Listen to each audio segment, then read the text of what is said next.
नमस्कार, व्योम टीवी के पेज पर मैं श्रीमान आपका स्वागत करता हूं। 2024 का लोकसभा का चुनाव का रणनीति हर पार्टी के द्वारा गोलबंदी के माध्यम से प्लेटफॉर्म पर हर जगह पर दिखाया जा रहा है। इन्हीं सारी चीज़ों को लेकर जो आज आपके साथ हम रखेंगे, हमारे साथ हैं कन्हई चौहान जी। कहीं ना कहीं मन में उमंग तो जरूर है, लेकिन दिल में एक खटास भी है कि आखिर किस पार्टी के तरफ झुकाव बने। ये सारे प्रश्नों के साथ हम लोग इनके साथ आज मिलेंगे 2024 का राजनीतिक सफर में। भैया पहले तो स्वागत। तो धन्यवाद आपको भी। हमेशा एक चीज हम देखते हैं कि कन्हई भैया पुराने वाले कन्हई भैया ही रहे कि नया कुछ बदलाव दिखा। अरे पुराना और नया सब बदलाव है, बताइए क्या पहले तो मोदी जी का बड़ाई करते दिखते थे, अब कहीं ना कहीं गोलबंदी या कोल सेक्टर में भी बस एक ही चीज दिखते हैं, कन्हई चौहान माने विरोध। ये क्या कारण? हम मोदी जी का शुरू से विरोध है। हम 2 बार उनको चुनाव दिए, वोट दिए हैं। 14 में रविंदर पांडे को वोट दिए थे, ठीक है, जब वो बोले थे गुजरात मॉडल हम लाएंगे, इसलिए हम लोग रविंदर पांडे को दिए थे। 19 में आपका चंद्र प्रकाश चौधरी का एनडीए का जो गठबंधन था उनको हम लोग दिए। मैंने वोट दिए, ये तो सत्य। गंगा माँ अभी बरस रहा है, देव का देव कसम, भगवान देव का देव महादेव के कसम खा के बोल रहे हैं। लेकिन मोदी जी को 2 बार देने के बाद हमको नहीं लगता है कि मोदी जी देश के प्रधानमंत्री कैसे अभी तक हैं, ये तो हमको भी समझ से परे है। अच्छा, एक नारा उन लोग बड़ा प्रबल तरीके से रख रहे हैं, अबरी बार 400 पार। लेकिन हमने भी सवाल पूछा, सिलेंडर 400 पार, बेरोजगारी 400 पार, इस पर ध्यान नहीं जा रहा। क्या कहेंगे कन्हई भैया?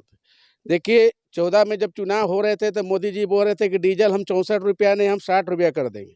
अभी जी डीजल आपका 94 रुपया बिक रहा है। डीजल पेट्रोल का महंगाई, उसी मुद्दे पर चुनाव जीत के भी आए थे कि कांग्रेस का भ्रष्ट सरकार है, उसी की नीति पर जीत के आए थे। डीजल और पेट्रोल आप लोग के माध्यम से जानकारी है, सबको जानकारी है, ठीक है। मोदी जी बोलते हैं हम गारंटी देते हैं। मोदी जी से हम गारंटी तो उनका हर एक समर्थक, हर एक विधायक, हर एक सांसद दे रहा है। गारंटी पर बोलना चाहते हैं, आपका चैनल के माध्यम से मोदी जी का कान पर ही जाए। आप किस चीज़ का गारंटी दे रहे हैं? जो ड्राइवर का नियम कानून मैंने काला कानून बनाए हैं जेल भेजने का, उसका गारंटी है? या 80 करोड़ जनता को गले में मेरे थप्पड़ मारे आप कि 80 करोड़ जनता को हम राशन देंगे। 5 किलो राशन आप देते हैं एक आदमी को, उसका दाम अगर 20 रुपया से जोड़ा जाता है तो महीना का 100 रुपया होता है। 3 रुपया 30 पैसा या 40 पैसा एक दिन का होता है। आप एगो सिंघाड़ा लेके मोदी जी दिखा दें कि एगो आलू चप लेके। कन्हई भैया ये डाटा कहाँ से अब निकाल के रखे, बताइए कि सिंघाड़ा से मोदी जी का तुलना करना है। 3 रुपया 40 पैसा में आपको एगो सिंघाड़ा नहीं मिलेगा, एगो चाय नहीं मिलेगा, एक आलू चप नहीं मिलेगा, एगो पान तक नहीं मिलेगा। तो मोदी जी इस चीज का गारंटी दे रहे। गरीब आदमी है उसको और गरीब कर दे, भिखारी माने कीड़ा मकोड़ा समझ रहे हैं। अच्छा, किसान को मिला नहीं पाए। अंततः स्थिति देखें कि विरोध का विरोध कंटिन्यू रह गया, बैरियर और बैरिकेडिंग। लेकिन कहीं ना कहीं एक देश का जीडीपी का मामला तो रखते हैं भाजपा वाले या एनडीए वाले। चलिए उसी पे बोलते हैं। अगर आप बोलते हैं कि हम झोला लेके चल देंगे, आप मोदी आप इसका देख लीजिए, डाटा इनका देखिए। मनमोहन सिंह के समय में 55 लाख करोड़ रुपया देश में कर्जा था। आज आपका 2,55,000 करोड़ रुपया कर्जा है। ये चुनाव खत्म होगा, आप गद्दी में आइएगा, फिर कर्जा लेते जाएंगे, महंगाई बढ़ जाएगा। ये कर्जा सोल्व कौन करेगा? ये कर्जा तो जो 80 करोड़ माने जितना जनता है उसको गुलामी ने करवाने के लिए आप कर्जा ले रहे हैं। ये कर्जा लेके पैसा जा कहाँ रहा है? ये तो गिरिडीह में क्या कुछ करने जा रहे हैं भैया? बड़ा आपका भी भीतर से खेमा में रणनीति बनाते रहते हैं हमेशा, तो क्या गिरिडीह की तरफ कुछ झुकाव रहेगा कन्हई भैया कि वहीं रहेंगे? देखिए, गिरिडीह का अगला बार 19 में हम चंद्र प्रकाश चौधरी को वोट दिए थे, इससे पहले आपको हम कसम खा के दिखा भी दिए हैं। लेकिन चंद्र प्रकाश चौधरी संसद लायक नहीं है। चुनाव जीतने के बाद हमरा नहीं लगता है गिरिडीह लोकसभा क्षेत्र में वो 5 साल में 5 बार भी आए होंगे। 5 साल का चुनाव बीत गया, 5 बार आए होंगे। यहाँ कोल सेंटर का काम है, जैसे कि आउटसोर्सिंग है उनका। यहाँ उद्योग तो फैक्ट्री है नहीं, यहाँ आउटसोर्सिंग चलता है, कोयला का धंधा चलता है। आउटसोर्सिंग, इतना आउटसोर्सिंग आया है। आपका चंद्र प्रकाश चौधरी से जाकर पूछ लीजिएगा कि एक आदमी को भी आप नौकरी लगाए हैं गिरिडीह में? इतना कोई मैंने बैरमो तरमो धनबाद की आपका लेवाबाद से लेकर बंगमारा उंगमारा मुरारी माटीगढ़ जमुनिया, खाली कोयला का ट्रांसपोर्ट की आउटसोर्सिंग ही है। एक आदमी को उनसे पूछिए। अगला बार भैया इनका नैया कैसे पार हुआ था, जरा हम आपसे अगर पूछे तो अगला बार नैया क्या मोदी जी के भी नाम पे?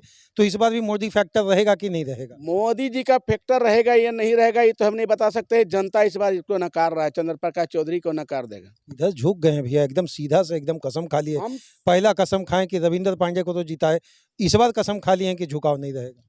झुकाव रहने का तो सवाल ही नहीं है। हम लोग समाज सेवी करते हैं, हम लोग हर जगह जाते हैं, हर के बाद हम लोग कोई पार्टी से विलम्ब नहीं करते हैं कि हम कांग्रेस के हैं या मने और क्षेत्रीय पार्टी का है, चाहे जेएमएम का है, चाहे बीजेपी का है। हम लोग समाज के आदमी हैं, हर जगह जाते हैं, उठते हैं, बैठते हैं। उनसे पता चलता है कि किसी लायक नहीं है। आप भी घूम रहे होंगे, जहाँ भी जा रहे होंगे, आप चंद्र प्रकाश चौधरी का नाम लीजिएगा तो आपको बोलेगा कि माइक बंद कीजिए, चल जाइए। ठीक है, तो ऐसा स्थिति है। ये सब ये आप लोगों को कैसे पता चल रहा है? ये सब जो हम हम लोग लोग जो घूमते हैं। अभी देखिए धनबाद गए थे। अब देखिए धनबाद में वो सुरक्षित सीट है। बीजेपी का एकदम सुरक्षित सीट धनबाद है। इसको कोई नहीं काट सकता। अगर टेम्पू वाला का एक टिकट दे देता तो जीत जाता, एक ठेला वाला का टिकट देता जीत जाता। तो बीजेपी में हमरा शक कब से मने 19 से हमको बढ़ने लगा कि भैया पैसा घुसते-घुसते अब धनबाद घुस रहे हैं। फिर वहीं पर आप आइएगा जो इससे पहले हम लोग नहीं, बहुत नहीं, बार नहीं, बात नहीं, नहीं, नहीं। हम दोनों की बता रहे हैं। दोनों एक ही चीज़ है, एनडीए का ही है। ठीक है? अब वहाँ सोचिए कि एक ऐसा आदमी को दिया है जो बलात्कारी है, जो बलात्कार का केस में जेल गया हो, अब में आपका सजायाफ्ता मुजरिम हो, 51 गो उसका केस है, उसको लोकसभा से वहाँ का टिकट दिया। क्या हुआ धनबाद लोकसभा में बीजेपी का कोई और आदमी नहीं था? बीजेपी का कोई ऐसा आदमी नहीं था। तो ये निर्धारित आप लोग करेंगे कि बीजेपी का उनका पार्लियामेंट्री कमेटी करेगा? भैया बीजेपी बीजेपी के सारा दिया गया है, सब चीज़ वहाँ नरेंद्र मोदी, अमित शाह के पास में दिया गया है। अब लोग बोलता है कि पैसा के आगे क्या करेगा? 50 करोड़ रुपया। एक मिनट आप बोल रहे हैं माने सीट का भी यस। लेन-देन में बात आ जाता है क्या? हाँ, हाँ। नरेंद्र मोदी की जो मालूम है, अब अमित शाह से जाके आप पूछिए कि कितना पैसा दिया है। या तो गजब वाली बात आप रख रहे हैं, तो इसका पुष्टि कैसे करिएगा? पुष्टि आप लोग तो गोलबंदी पुष्टि खड़ा हो कर रहे हैं। जाएगा, हो जाएगा। पुष्टि इसीलिए हो रहा है कि धनबाद में एक से एक वरिष्ठ नेता है बीजेपी का। एक से एक वरिष्ठ नेता है बीजेपी का धनबाद में। धनबाद में बीजेपी का माने लीडर का कोई कमी नहीं है। एक बलात्कारी का व्यक्ति का इसको धनबाद में टिकट देना, गोलबंदी देख रहे हैं ना?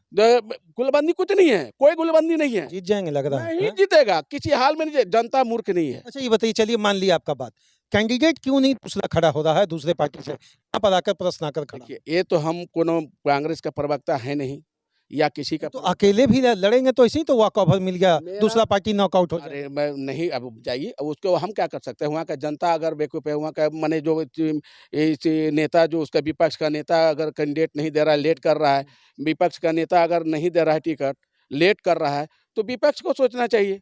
हम तो कोनो कांग्रेस का जेएमएम का प्रवक्ता तो है नहीं। अच्छा गिरिडीह में क्या कुछ होना चाहिए अगर हम कन्हैया भैया से बात करें तो गिरिडीह में क्या कुछ होना चाहिए? गिरिडीह में आपका अच्छा कैंडिडेट दिया है, हम लोग देखे हैं। तो आपका मथुरा जी का, मथुरा प्रसाद महतो को हम देखे हैं इतना बार हम एक मिनट भैया, मत्स्य प्रसाद महतो जी के बारे में लोग कह रहे हैं एक गंभीर नेता हैं, अनुभवी नेता हैं और उनको झारखंड में यहाँ धनबाद में एक बड़ा चाणक्य का नीति भी राजनीति में बोला जाता है। तो क्या कुछ 2024 में सीपी चौधरी या जयराम महतो के अगेंस्ट का गोलबंदी में सफल दिखेंगे? आपका मथुरा महतो जी जीत रहे हैं, मेरा जहाँ तक अनुमान इतना है। आश्वस्त कहा भैया कि मैंने मेरा अपना उधर अनुमान वहाँ बोल रहे हैं। गठबंधन अपना तरफ कन्हैया भैया चले गए हैं क्या? गठबंधन तरफ नहीं है। अब इसलिए हम बोले कि मथुरा महतो जी जीत रहे हैं चुनाव। मथुरा महतो जी के यहाँ घर हम लोग कभी नहीं किए। हम इधरे 3 बार घर गए हैं। वो हमारा एगो पर्सनल मैटर था, उसके लिए गए थे। हम वो कोनो जेएमएम में नहीं गए थे, ठीक है? मथुरा महतो जी के बताइए कि किसी से दुश्मनी है, लड़ाई है, झगड़ा है, किसी भी जाति, धर्म वगैरह किसी भी व्यक्ति से मथुरा महतो का झगड़ा है? अच्छा कन्हैया भैया संघर्ष आप भी करते हैं तो 50 तो केस और झमेला झंझट तो होते रहता है, तो उसमें आप लोग अपने आप को गलत साबित कर देंगे किसी को? नहीं, मथुरा महतो जी संघर्ष कर रहे हैं, वो स्कूल चलाते हैं, शिक्षा देते हैं, शिक्षा का बहुत बड़ा माने उत्थान करके रखा हुआ है, अनगिनत स्कूल बनाए हैं, हर गरीब गुरबा को पढ़ा रहा है, लिखा रहा है। ये किसी का फीस अगर कम है तो उसको भी रखा अच्छा जा रहा जयराम है। फैक्टर रहेगा कि नहीं भैया? चलिए अभी जयराम- राजनीति में एकदम धरातल से आप जुड़े हैं, जयराम फैक्टर रहेगा कि नहीं? जयराम फैक्टर नहीं रहेगा। क्यों नहीं रहेगा भैया? पूरा युवा पागल है, आता तो टाइप का एकदम पागल बात। तो कन्हैया चौहान भी था, ठीक है? पागल होने से अगर कोई पागल हो जाने से अगर चुनाव जीत जाता है तो कोई भी पागल हो जाएगा। क्या चल रहा है भैया आपका? हम नहीं समझ पा रहे, हम 15 मिनट बात किए आपसे, लेकिन हम कन्हैया भैया का समझ नहीं पा रहे हैं कि किस तरफ इस बार वो समीकरण खड़ा करेंगे। समीकरण देखिए, अच्छा कैंडिडेट दिया है, इंडिया गठबंधन के तरफ से बहुत अच्छा कैंडिडेट दिया गया है, ठीक है? मैं यही जानता हूँ कि अच्छा कैंडिडेट है। किसी भी व्यक्ति से, किसी भी आदमी से, चाहे कोई भी जाति हो, कोई धर्म हो, कोई भी माने किसी का भी हो, उसका मथुरा जी से उसका किसी का विवाद नहीं है। अच्छा हमारा सांसद कैसा हो भैया? हमारा सांसद कैसा? देखिए मेरा सांसद कैसा हो तो मथुरा महतो जैसा हो। ये तो सीधा समर्थन और पक्ष वाला बात आप ना नहीं, करें। हम सच्चाई बता रहे हैं। मथुरा महतो जी से जाके आप पूछ सकते हैं, इंटरव्यू उनको ले सकते हैं। मैं उसके यहाँ कभी भी आज तक, ठीक है, कभी भी हम नहीं किए हैं, ना कोई काम मांगे हैं, ना कुछ किए हैं, किसी प्रकार का नहीं। एक मेरा पर्सनल मैटर था, जो हमरा पर बम उम चला था, उसी के लेके हम जाते हैं, ठीक है। अच्छा, बम उम क्या चला था। समस्या दिख गया भैया अभी भी? अगर आज़ादी के समय से आज तक की बात करें तो गिरिडीह का पीरटांड़ हो या बाघमारा हो, गोमिया हो, बेरमो हो, समस्या तो भैया हर जगह है, हर कंस्टिट्यूएंसी में है। लेकिन इतना अगेंस्ट का गोलबंदी के पीछे का क्या-क्या समस्या दिखता है? गोलबंदी देखिए, जब से आप ये देख लीजिए, खुद आप लोग चलाते हैं, चैनल अथी करते हैं, कवर करते हैं, आप लोग पूरा जानते हो कि हमसे ज़्यादा अनुभवी हैं, सब कुछ है। जब रविंदर पांडे यहाँ रहा करते थे विधायक, ठीक है, तो उनका छवि देखिए, उसका भी किसी से कोई मतलब नहीं था, उनको हटा दिया। बीजेपी करता क्या है, जो माल देगा उसको टिकट देगा। उधर ही ताली बजेगा क्या? हैं? जिधर माल मिलेगा उधर ही ताली बजेगा। हाँ, यही तो हो रहा। ये देखने को मिला कहाँ से? धनबाद से।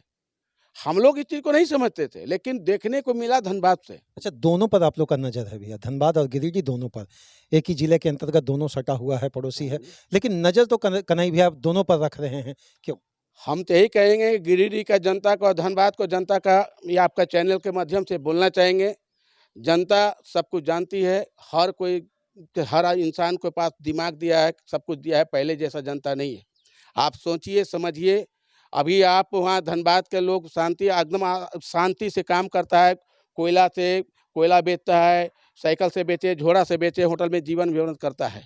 जैसे ही अगर चुनाव ढुल्लू महतो धनबाद से जीतता है, वो खत्म हो जाएगा, उसका डिपो में कोयला गिरना चालू हो जाएगा, ठीक है, और उसमें वहाँ फिर गोली बम बारूद का कहानी चालू हो जाएगा। अभी अगर यकीन नहीं है तो आप जितना हारकोक भट्टा है, जितना हारकोक भट्टा चल रहा है, आप उन सब का मालिक से जाके पूछिए, ठीक है। वो लोग का ढुल्लू महतो का रंगदारी से तंग आके वो लोग डीओ लगाना बंद कर दिए हैं, डीओ नहीं लगाते हैं। और वही हम आपका चैनल से बोलना भी चाहते हैं उमरवादी समाज को भी, कि आप अभी देखिए। एक ऑडियो जो वायरल हुआ था उसको लेकर भी आप लोग, विपक्ष वाले लोग, बड़ा गोलबंद हो गए, वो कृष्णा अग्रवाल वाला मैटर में। हम कृष्णा अग्रवाल जी का बात हम नहीं कर रहे, वो किस मैटर में बोले, उसका अपना पर्सनल मैटर होगा, बोले होंगे। हम डायरेक्ट बोल रहे हैं कि आप कोई धनबाद जिला में जितना भी आपका हारकोक भट्टा है, जितना भी, उन सब से घर में जाइए। अगर मेरा बात अगर झूठ बोल दिया तो हम, आप आइए और हमारा पूरा बाल मुड़ाकर और रणधीर वर्मा चौक पर हमको खड़ा कर दीजिए। ये डर आपके मन में है या उन लोगों के भी मन में? हम डरने वाले इंसान हैं ही नहीं। वो लोग डरता है, बेचारा बिजनेस करता है, हम भी बिजनेस करते हैं, छोटा मोटा धंधा करते हैं, ठीक है, लेकिन वो लोग डरता है, वो लोग कहाँ जाएगा, किससे लड़ेगा? क्या अपील कर रहे हैं भैया 2024 में जो गोलबंदी है या वॉक ओवर, चाहे गिरिडीह या धनबाद, दोनों को लेकर हम बात कर रहे हैं, तो कहीं ना कहीं एनडीए के प्रत्याशी उतारने में गलती कर दी क्या?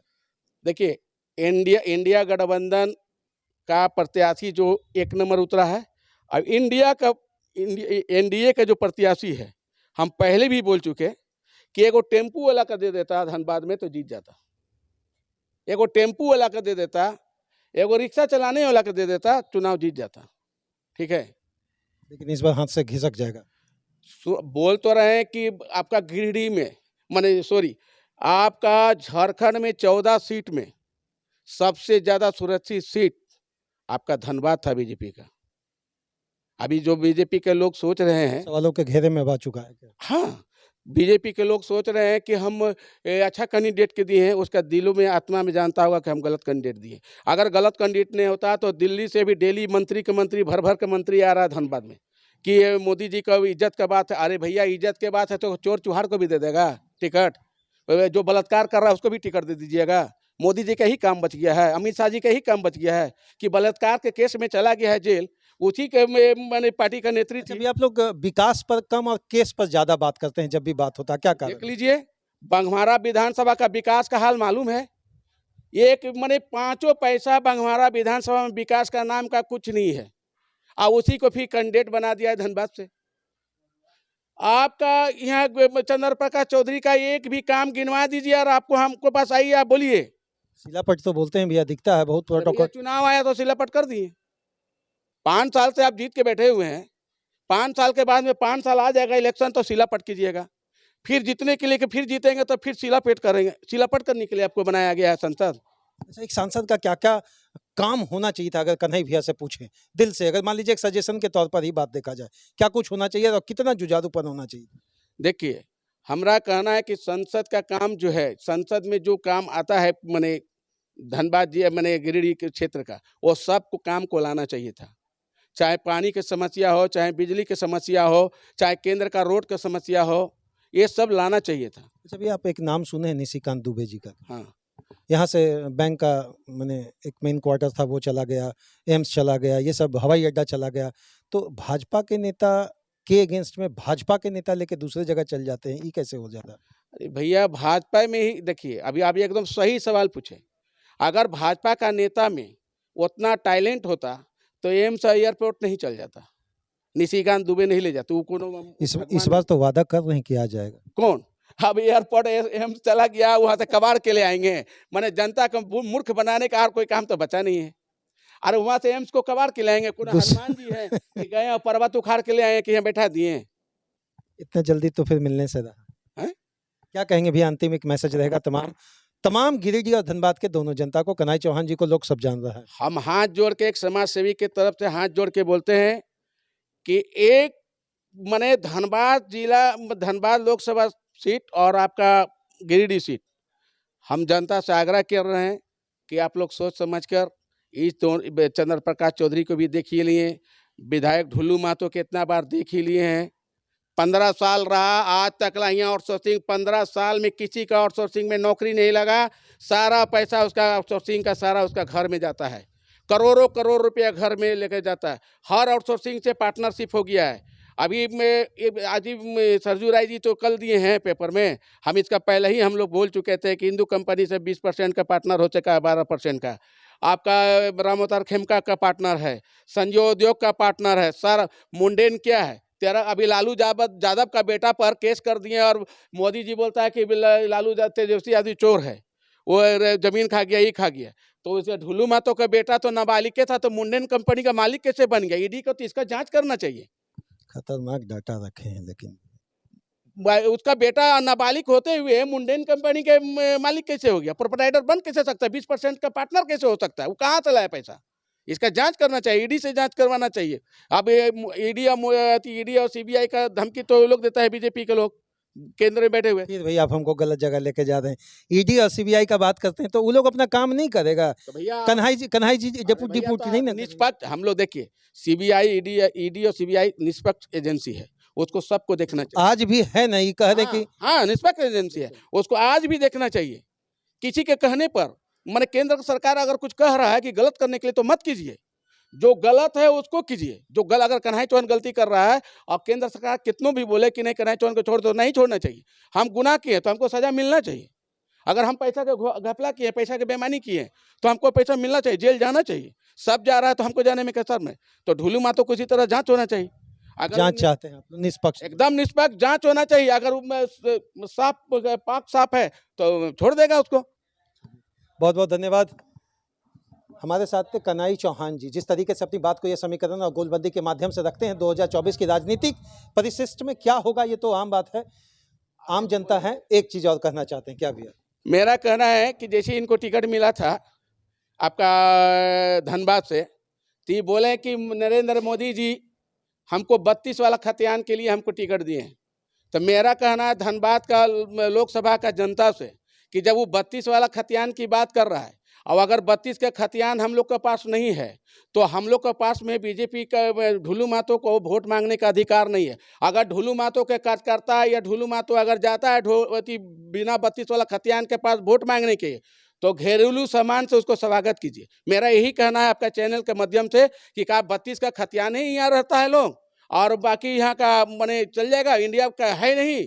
वो साफ बोल रहा है। तो 1932 का खतियान को लेकर तो कल माननीय मुख्यमंत्री चंपई सोरेन जी भी इस बात को रख दिए हैं कि हम लोग हर हाल में लागू करेंगे, तो उनको तो आप स्वागत का बात नहीं कर रहे हैं। अरे भैया, उनका कैंडिडेट वहाँ रहता तो एकदम बोलते हैं। अच्छा, उनका भी आप विरोध करते हैं? एकदम करते हैं विरोध। बहुत बहुत धन्यवाद। अब रहा बात कि 2-3 चीजें जो इनके बाद से निकलकर सामने आई। माननीय चंद्र प्रकाश चौधरी जी गिरिडीह में किस तरीके से काम किए, 5 साल ये आम जनता के खाते में छोड़ रहे हैं। विकास किए तो वोट दीजिए, विनाश किए तो मत दीजिए। लेकिन वहां से ये कट मारकर एक चीज तो तय है कि कन्हैया चौहान जी की जब आप बात करेंगे तो बिना विधायक जी का विरोध का ये न कल थे, न आज हैं, न परसों रहेंगे। अब समीकरण बीजेपी को देखना है, समीकरण महागठबंधन को देखना है, और समीकरण हम ये नहीं कहेंगे कि युवा नेता जयराम महतो की पार्टी को नहीं देखना है कि किस तरीके से झारखंड की राजनीति में गोलबंदी रहेगी। जय हिंद श्रीमान, मेरी तो एक ही कोशिश है, वोट जरूर दें और समर्थित स्थिति से दें। जय हिंद।